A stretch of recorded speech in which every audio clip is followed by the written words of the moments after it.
Première chose, le plancher pelvien périnée, c'est la même chose.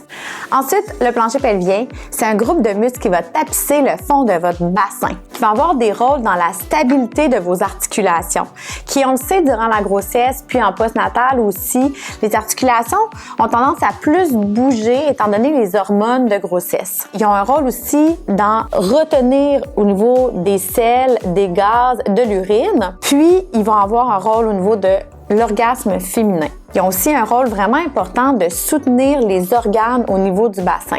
Donc déjà, durant la grossesse, sont un petit peu challengés ces muscles-là parce que justement, nos articulations qui sont moins stables qu'à l'habitude veulent plus bouger un petit peu, puis ça peut se résulter en différents symptômes, comme des douleurs au niveau des articulations du bassin, entre autres. Mais ils ont le poids, c'est sûr, de l'utérus aussi, du bébé qui grossit, qui doivent supporter aussi cette augmentation de pression-là. Et bien entendu, quand on a un accouchement vaginal, c'est au travers ces muscles-là que le bébé va passer. Donc, ils sont étirés et parfois, il y a même des déchirures, en fait. Donc, c'est vraiment important d'en prendre soin. Il y a plusieurs symptômes qui peuvent survenir dus à une problématique en lien avec le plancher pelvien.